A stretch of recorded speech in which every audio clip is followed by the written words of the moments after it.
What is up, my hunting brothers and sisters? This week's video is part 2 on how I do fall food plots without breaking the bank. So sit tight and stay tuned and check this video out.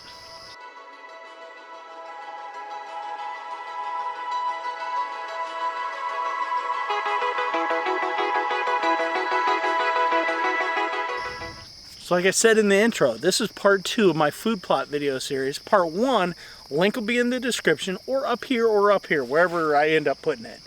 Anyway, so part 1 was about how to do food plots without spending a ton of money on equipment. This video is about doing food plots on how I seed them. I got one plot that I till up, I got another half of a plot that I till, and the rest of it is all throw and mow or throw and roll type of scenarios. So sit back, sit tight, get out there and plant your own food plots so you can shoot that dream deer this season. And the mosquitoes are terrible. So we're into kind of a phase 2 of a previous video I did on a poor man's hunting plot. And some of it's less expensive and some of it's more expensive than others, but the point is you don't need no-till drills and a lot of expensive equipment. So over the course of the months of June and into early July, I did a video on just getting prepped for my fall food plots. And then you're going to see here in just a couple minutes, I go back in about 2 weeks ago and I sprayed everything down, killed everything off in my plots. They're looking good. I killed off a lot of grass in my soybean plot, so the soybeans are there, and we're going to do some overseeding and all that. So you're going to check all that out. We're going to do some planting of some turnips, some radishes, some oats, some overseeding, some clover, and a lot of rapeseed as well. So right now, check it out. We're going to go out and kill some of the vegetation that's in my plots and get prepared for it today when we plant.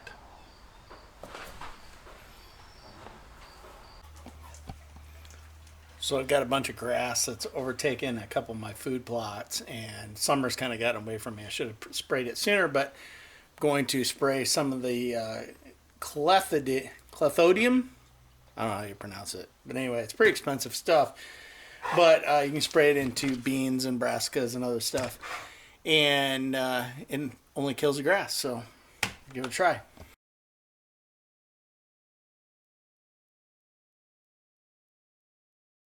Okay, so this is kind of my second step in my food plots. It's a big food plot. It was a small one last year and I made it bigger this year. And I came in, did my mowing and stuff already. Now, in 2 weeks, I want to plant this. There's no way to get equipment back here because it's surrounding corn in all directions. So what I'm going to do is use my backpack sprayer here, spray it down with Roundup and some 2,4-D. I'm going to soak this whole thing. I'm going to come back in about 2 weeks. I'm going to plant it, broadcast into it, and then weed eat it to knock it all down. So sit tight. Here we go. A lot of work ahead of us, but this stuff is great, man. If you put in the time, this is some awesome stuff.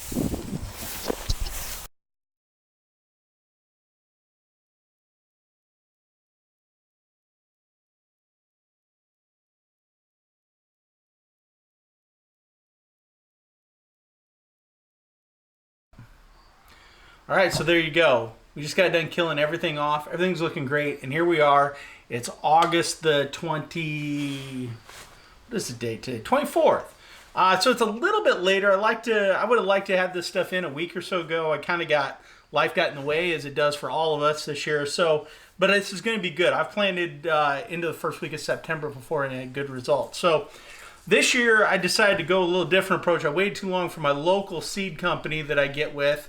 It's a local co-op, and they were out about everything. I did get some oats from them and some urea. But I got online and started looking, and I have no affiliation with this company, but I was impressed with their pricing. Even when shipping, it was still cheaper than I could buy locally, although I love to support local, but again, we were out. So I went to this stock seed farm. I have no affiliation whatsoever.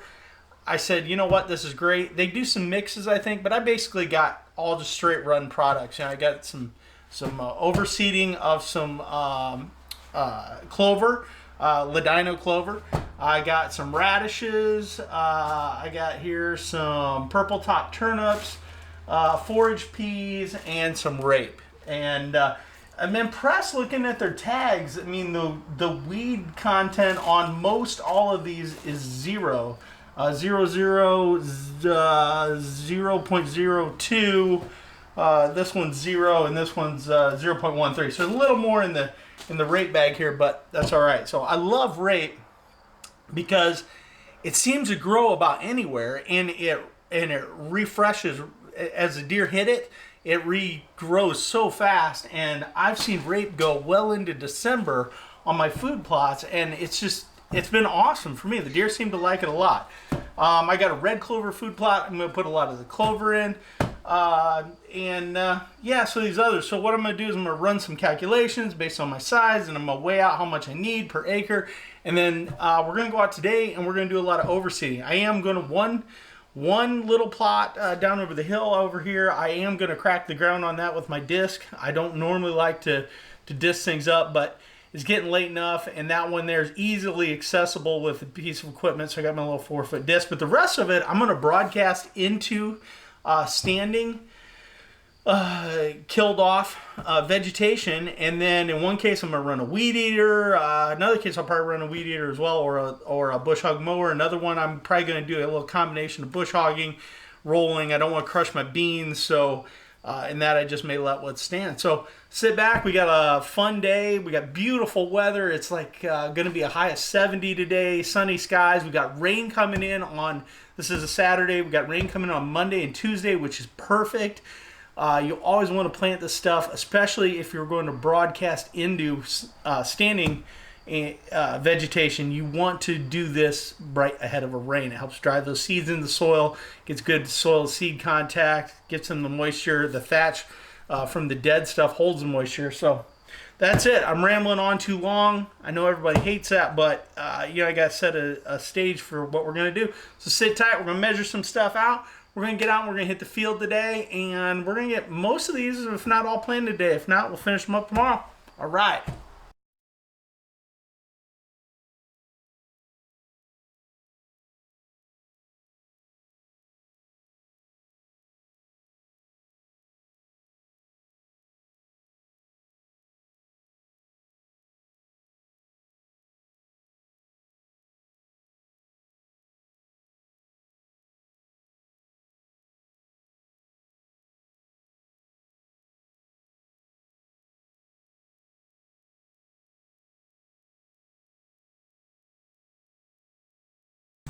So I've got various methods of planting my food plots. I decided this one I tilled up, I was going to use my pull behind spreader. And arguably you get a nice even spread, but it's so hard to control the flow rates accurately. And I actually put it on too heavy on one half, lighter on the other. So kind of wishing I'd used my blower seeder because I can see what's going on and I can adjust my speed by what I see in the tank. It's not as even of a process, but overall I think it averages out better is my opinion. But oh well, what I think I'm going to do is this side that's light, I'm going to go heavier on the forage peas, and so I'm going to make a second round because it's a bigger seed than the others. So here goes. That's turnips, rape, radishes, and some forage peas already in probably 10 minutes time. I'm going to throw down some oats. Now I'm going to drag this plot out, and it's done outside of putting some urea on it here right before it rains in a couple days. There we go. That food plot is now done. I ended up deciding, because nothing's growing, I cut the urea in right now. So we got rain coming Monday and Tuesday, so I'm not worried about it.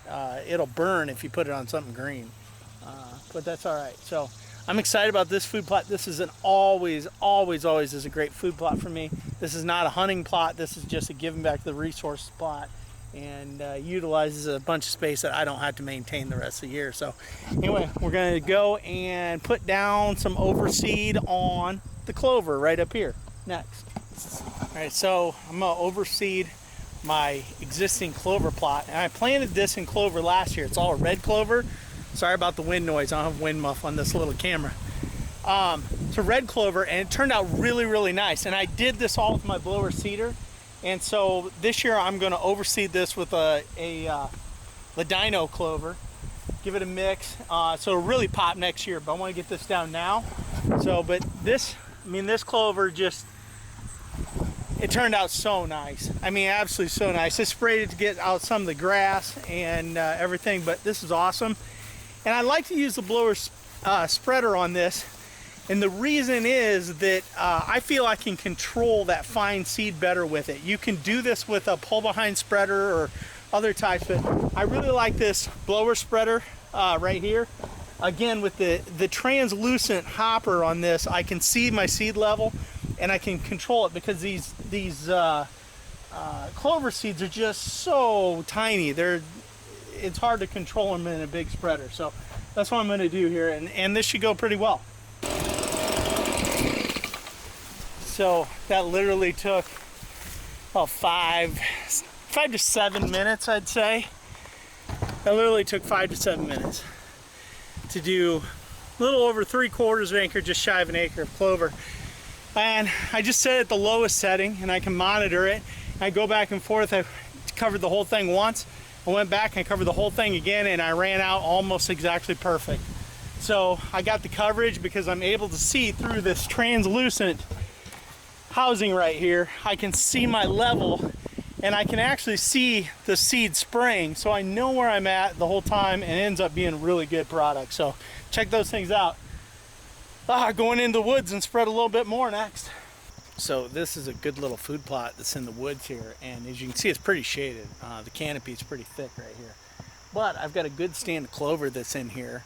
But the other half of it, as you can see back here, there's really nothing growing. I've had good luck in that spot right there with some rape. So what I'm going to do is, I don't really like to rip the ground up much, so I'm not going to touch the clover as far as ripping it up. I'm going to rip up this little piece right here, just a few passes with my disc, and I'm going to come in here, I'm going to overseed with some clover and then also rape. But this area up here will really take off in the rape, and I got a stand right up there, so this would be good. I'll plant some rape down this lane right here, so this will end up being an awesome little spot.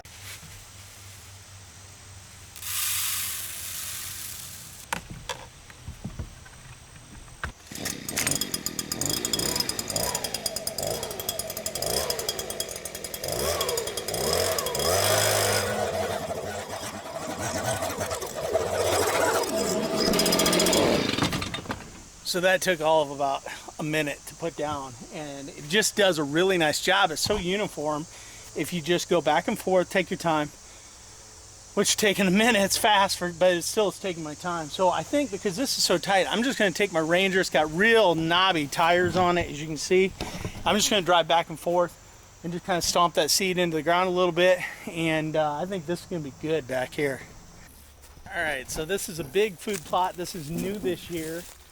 I don't know if I'll be able to do it in the future or not. It kind of depends on how this year turns out.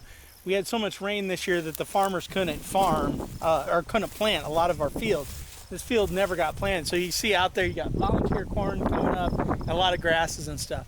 I planted this hybrid sorghum barrier along the edge, so this stuff will get 10, 12 foot tall, and then all this is a food plot in here. Now I sprayed all the stuff. It still looks fairly green. I sprayed it with that clemithium or whatever that stuff is. I don't remember the exact name of it.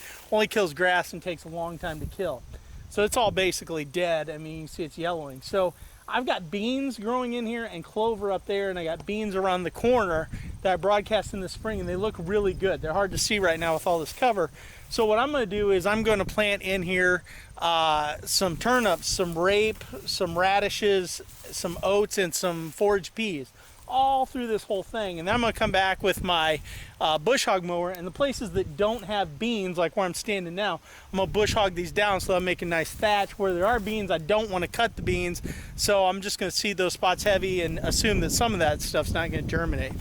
So sorry if there's wind. It's noise. It's kind of windy today. You know, I have wind muff on this tiny little camera that I'm using. So that's my plan. I'm going to use the blower seeder for the whole thing, and the reason is I could go in here with a pull behind, but I don't want to run over my beans. I still feel that I can control my seed rate better with the blower seeder because I can see that hopper, I can see the product flying, and if I go back and forth over it, I think I get a very nice consistent spread. So it's going to be the Extreme Blower Seeder that does this. It might take me a little bit longer, but I have all afternoon, and actually it probably won't take me 30 minutes, I bet, to go through all this seed that I've got.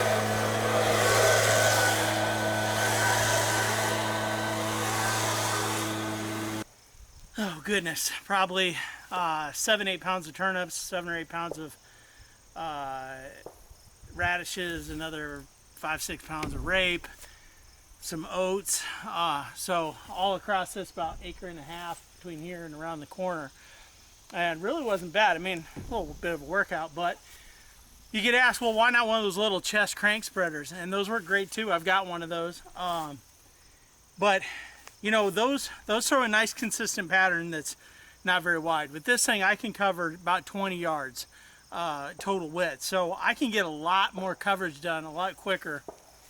And you just go back, go down, and you come back and go right back over it, and it's not that big a deal. So you can knock it out pretty quick. It's a great product, man. So again, real quick on this food plot. I came and I put in all this clover last fall.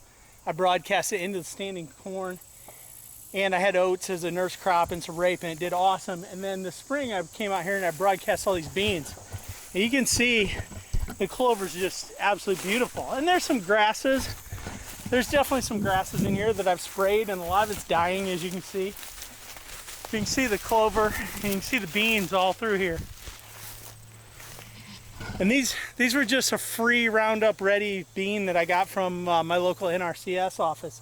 So I'm going to go jump on my tractor with my bush hog, and I'm not going to mow the areas that have the beans because I don't want those mowed. But the areas that are just grass that I just planted into, that's all been killed off, I'm going to mow that and they'll become my thatch. So when it rains here in a couple days, it's going to be all we need to make this thing pop.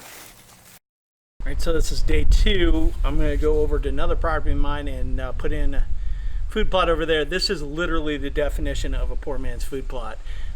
Very basic equipment going in. I sprayed it with some Roundup and killed everything off about 2 weeks ago, and going in there with a weed eater and my blower seeder and some seed, and that's basically it.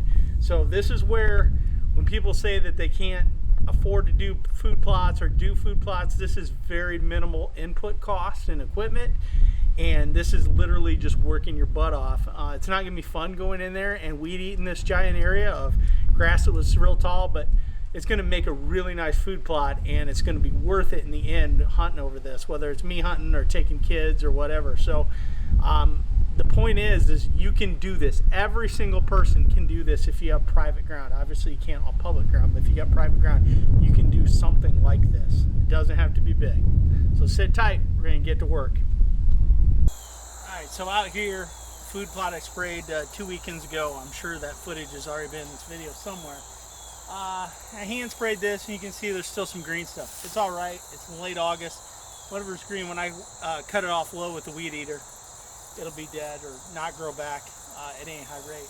Anyway, so I'm going to seed it first, and the point is broadcasting all the seed down into this thatch. Some of it's not going to reach the ground, but when I go in there and I run the weed eater, it's going to knock everything down to the ground, and we're going to get really good germination. I've done this for several years. This was only my second year on this plot, but I've done other plots in other years like this, and it works out pretty awesome actually. So again, there's hardly any input costs here. I probably have $10 in various seed right here. I've got my blower seeder spreader, and a weed eater. And so this is a 40 by 40 yard roughly area. And so I'm gonna spend the next couple hours and knock this thing out.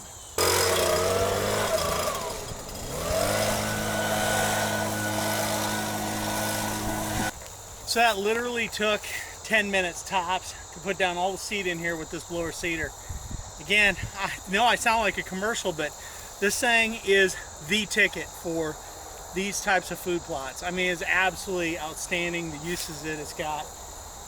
And so now the real work begins. I go out and get my weed eater, come in here and weed eat all this down. So I'm gonna carry all this out, come back in and start weed eating.